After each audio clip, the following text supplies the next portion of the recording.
everybody. Yeah. Everybody happy? Yes? Okay. All right. Well, thank you all for joining us.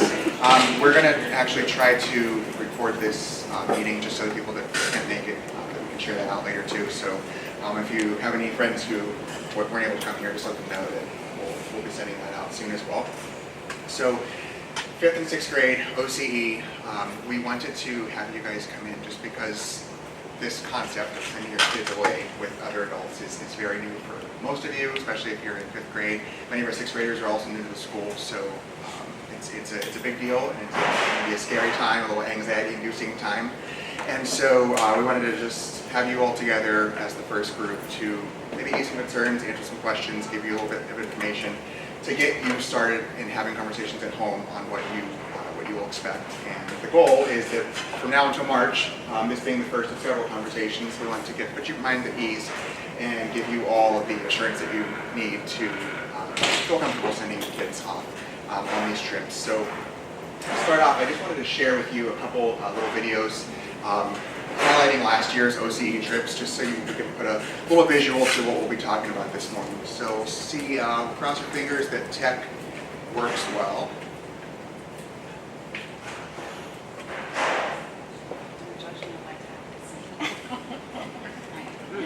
You guys didn't cross your fingers. Didn't work, I don't know. That's okay, I think we can just try this one. So this is just a little recap of the 6th grade trip last year.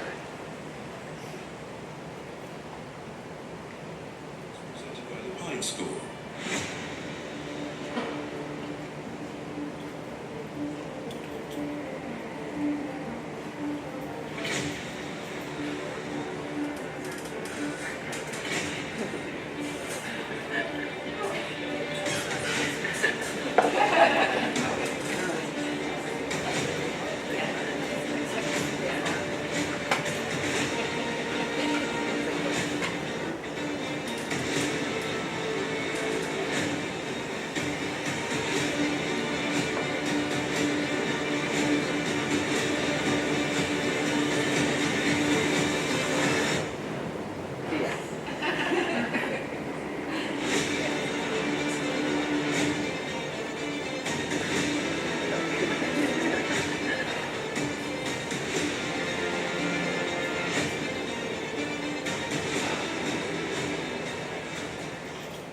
So that video is made by one of our freshmen, actually. So full talent. They are the future in design. So just thought it would be helpful to have a little visual to start off.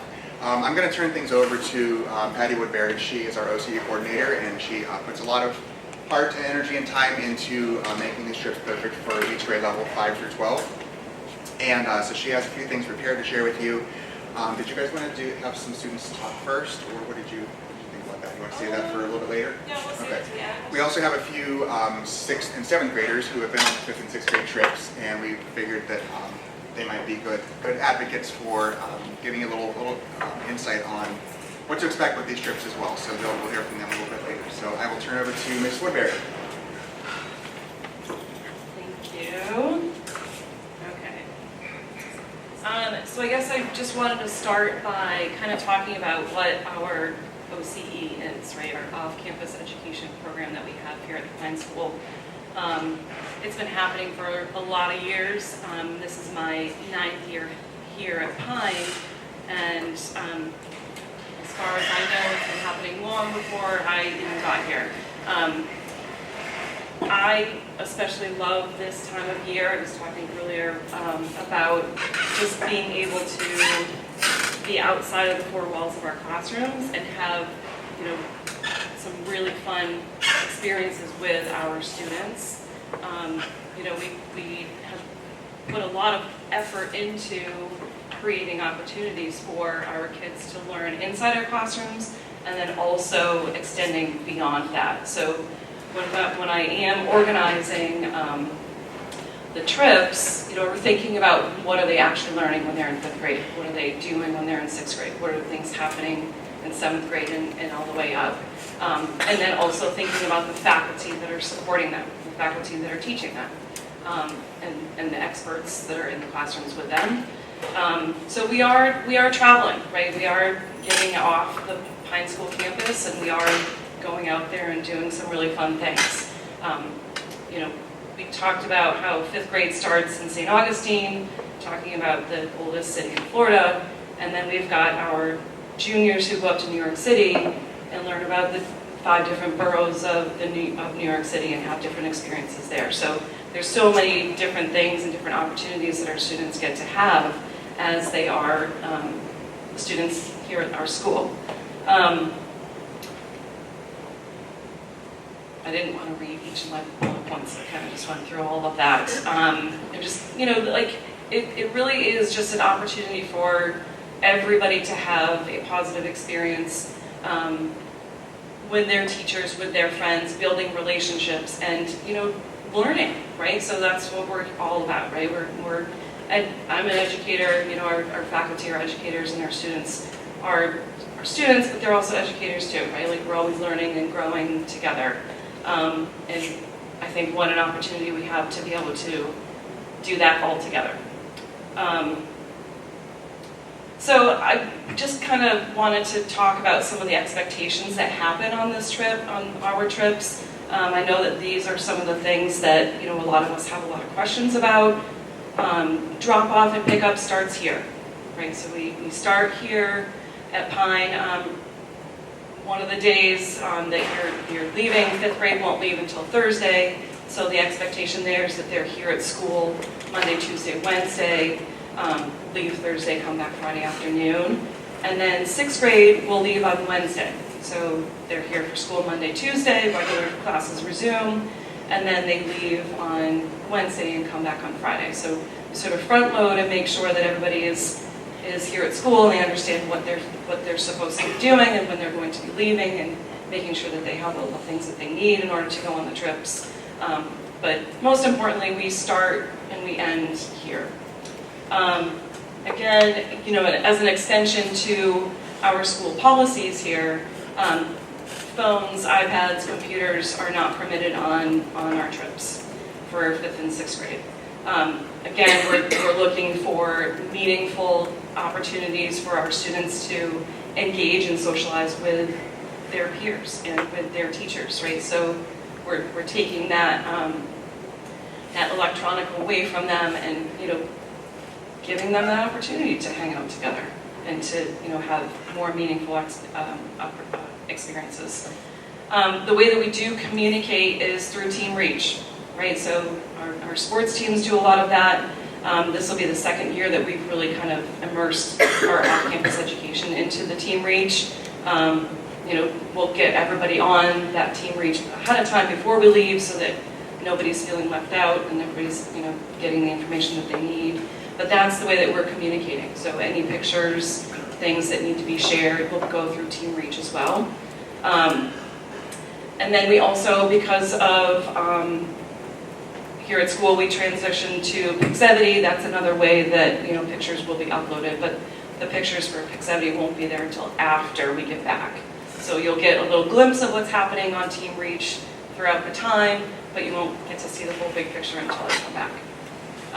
And then the last thing is that we're traveling by coach bus for both the 5th grade and the 6th grade. So they're on the bus together, hanging out, listening to music, all that stuff, but they're traveling together. So another thing I wanted to just mention, and there's not a whole lot there right now because we're still like in our first phases of planning, but where do you find information about OCE? So on your My Pine, there is a tab along the top that says resources. So underneath that resources, there's a bunch of tiles that, you know, look like this, a little snapshot of what mine looks like. But then there's an OCE tile, right? And on that OCE tile, when you open it up, it lists all of the trips there. So you'll have to scroll through, just, you know, find 5 and 6. They're going to be the first ones. But you can also go and see what everybody else is doing as well, if you're curious as what 7th grade is doing, or what 11th grade looks like, or 12th grade. You can see it there. Flyers will be linked there. Our clinic information will be linked there to, have your immunization records taken care of. Any kind of medications that your students might need to take will all need to be documented there and passed into Nurse Andrea. I don't know if you want to talk about it, you don't have to, but. Yeah, it's not a problem. Okay. Itineraries will be linked there. So again, like I said, I just got some yesterday, which was super exciting, but I was like, I'm not ready to put them out there yet. Need to kind of weed through them a little bit and make sure that they look good. Registration links for 5th grade will need to go through Grand Classroom. That is the travel company that we use for our 5th grade, 7th grade, 9th grade, and 10th grade trips. So we do need to go on there and fill out their forms and do all of that stuff there. Packing list will be there. The overnight waiver is also going to be linked there. So that's going to be coming out in the coming weeks, where I just need us to agree that we're okay with sending our children overnight with faculty here at Pine. And that's just a link through fax. It'll come through that way. Did you want to say something about it?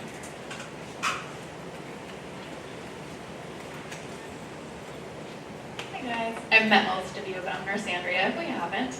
I just wanted to touch base about how we prepare to take best physical care of the kids as their teachers become their overnight chaperones. So I meet with every OCE chaperone ahead of every trip and go over any medical concerns, allergies, food needs, and these are also communicated with the coordinators of the trip, like those contacts at the facilities where we're traveling. So we take the same caution, as we do at school here in the dining hall and all that into consideration with planning the trips and communicating all that information. The chaperones leave campus with everybody's contact information in case anything's needed. And we'll get more into the nitty-gritty of if you need medications while your kids are away, there are forms for that will be posted like Patty said, but just while we're having first conversations about OCE, all of the teachers are well prepped ahead of time on what to expect and what each student may need above and beyond average. And then, we'll talk more about medications when it gets a little closer to the date. Thank you. Anybody have any questions right now about any of the stuff I just mentioned?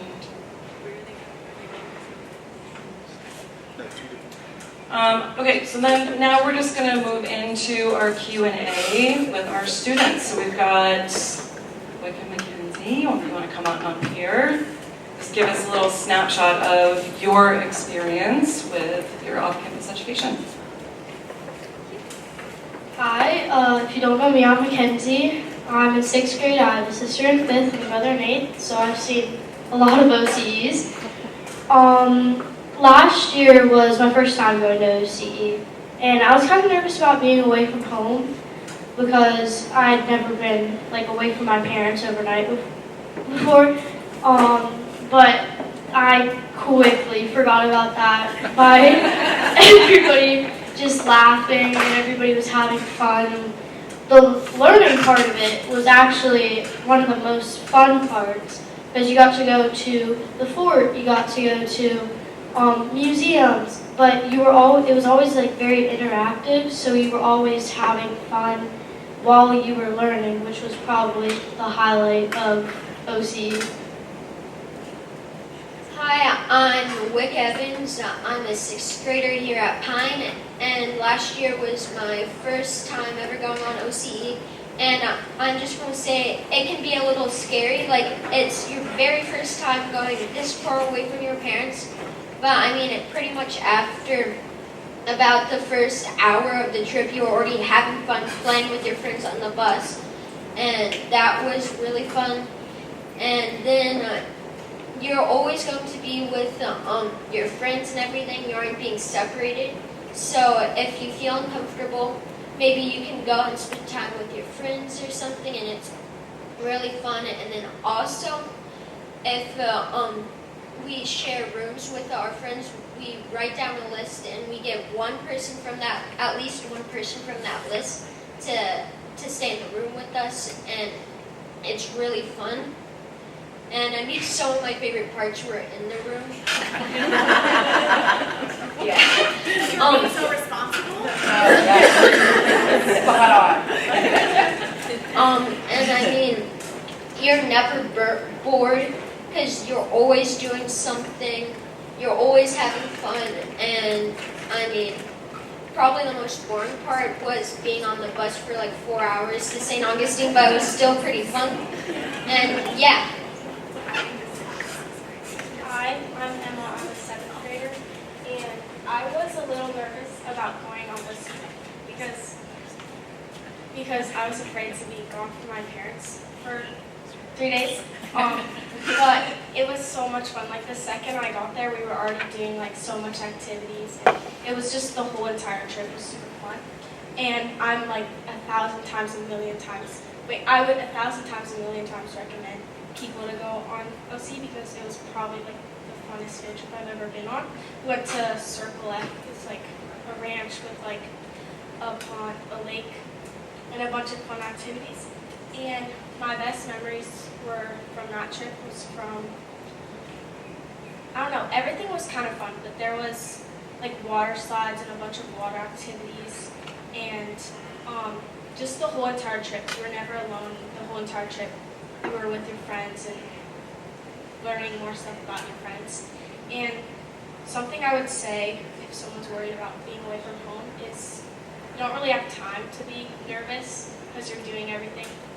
So, yeah. Hello, I'm Turner Swan. I'm in 7th grade. And I was not nervous at all about going on this trip. So I've gone to basketball camps and football camps in like Alabama and other places, so I was kind of used to it. But yes, this was definitely one of the best field trips I've ever been on. It was so much fun. You get to be with your friends the whole time. You go into the water. There was this thing called a blob. You like jump on it, and the person goes flying into the water. It was pretty fun. And yeah, I was really happy I went because, yeah. And my best memories, like what Wick said, was probably from the cabin too.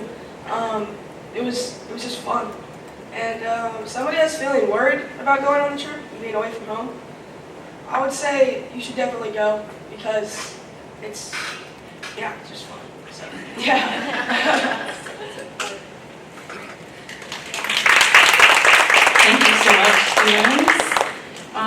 So that's really all that I have for you. But again, we want to just open it up to see if anybody has any specific questions, that anything I haven't really covered. Yes. This is specific to 6th grade. What's the ranch like? How are the cabins set up? How's amazing. What are the, how many set up rooms? So in this cabin, we are 8 to a room. I might be forgetting that. It's between 6 and 8 in the cabins at Circle F.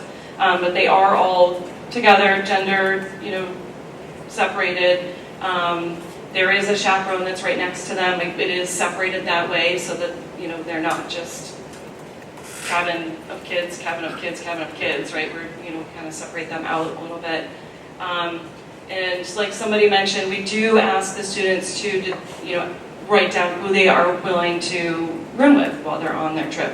And they don't necessarily get all of the people that they write on their card, but they are guaranteed at least one person. So that's kind of how we take care of that. One more side. Sure. When do you decide what the chaperones are? When do I decide when the chaperones are? So I'm currently working on that, trying to get some more faculty to give me some responses. We do try to have at least one administrator on each of the trips. That's our goal right now.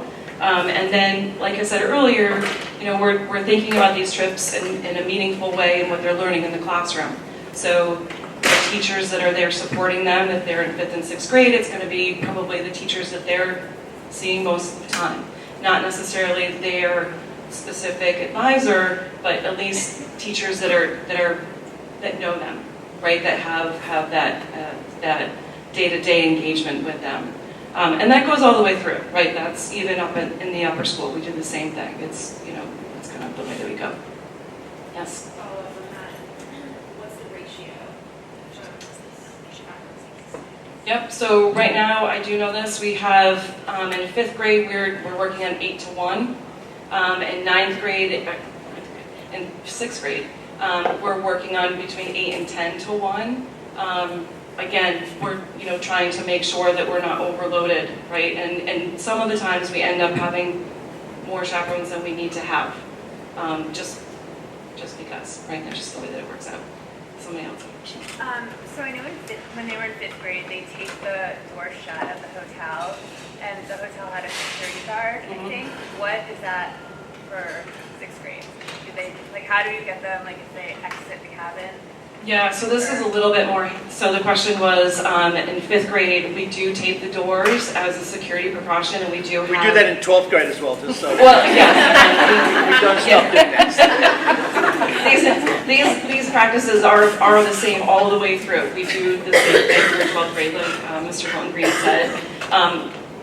We're all about the security and the safety of our students, and staying in hotels can be very daunting. So the taping of the doors and having a security guard is a necessary, feature that we have. In 6th grade, it's not as necessary because they're on a dude ranch and we are mostly the only ones there. So this is a little bit more hands-on for our chaperones, where they are kind of on 24/7, right? They're listening and they're available, and they're, available if the kids need something in the middle of the night. But we have never had an issue. There's never, not once, had an issue. I was talking earlier that during COVID, the year after COVID, we had our 5 through 12 graders go to Circle F, kind of staggered, but we were all there at the same time. But it's a very safe venue. Is there an opportunity to do that, though? To tape the doors? I mean, we could, for sure. But the purpose of...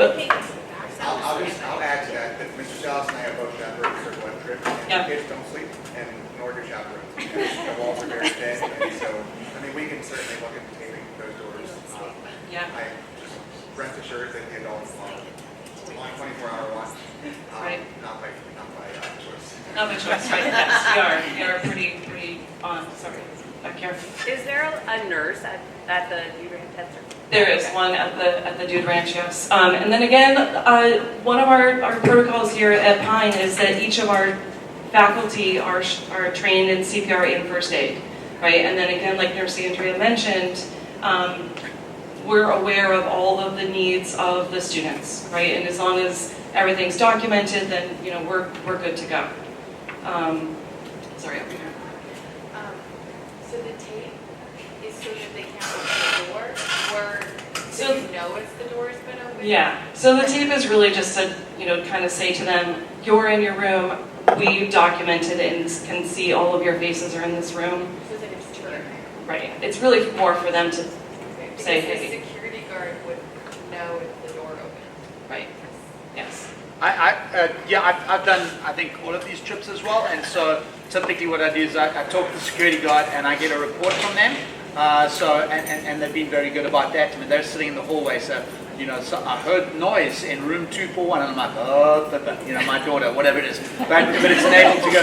But if the door does open, typically what happens is, oh my gosh, I didn't know. And then they tell the security guard who comes to tell me, and then, so again, it's just a way that we tell them, and I'll usually check, make sure the right people are in there. I'm taping your door shut if you need me. They know where my room number. They've got all of our room numbers, so they can call us if need be, to keep them safe and sound. So that security guard is there till the morning when I go and unlock those doors with the tape and say, okay, you make it, and I'll go down to breakfast. So it's, as Mr. Tolliver says, it's tiring, but we want to keep them safe during that time. So. For sixth grade, I know they're in the cabin or bunk. Is there a chaperone in each bunk? There's not. Okay, so my question is, let's say there's an emergency at the hotel, you can pick up your phone and call your chaperone. What is the procedure if there's an emergency? Yeah, so again, we have, the students are aware of where the chaperones' cabins are. They're all gonna be in one section. So Circle F is kind of designed so there's cabins kind of sectioned out. So we take one section of that. And then, like I said, they do know, they are aware. We do talk to the kids about if there is an emergency, one of you comes to get the chaperone, we talk about those life skills. Go ahead. So I feel like the Wood is way safer than a hotel. Do you take the remote controls from the TVs from the kids? Like the idea to me of having fifth graders in hotel rooms is like really, I don't know, there's a lot of stuff in there. Yeah. How do you make sure that they are asleep and that they're not watching television and throwing the ball? And that's also. Are they allowed to watch television? They can watch television, but there are,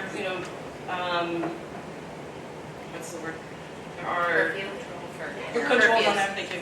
But I mean, we can certainly talk about that. That's not something that we've ever really truly had concerns with, I'll be honest with you. And if we have had them, it has not been brought to my attention.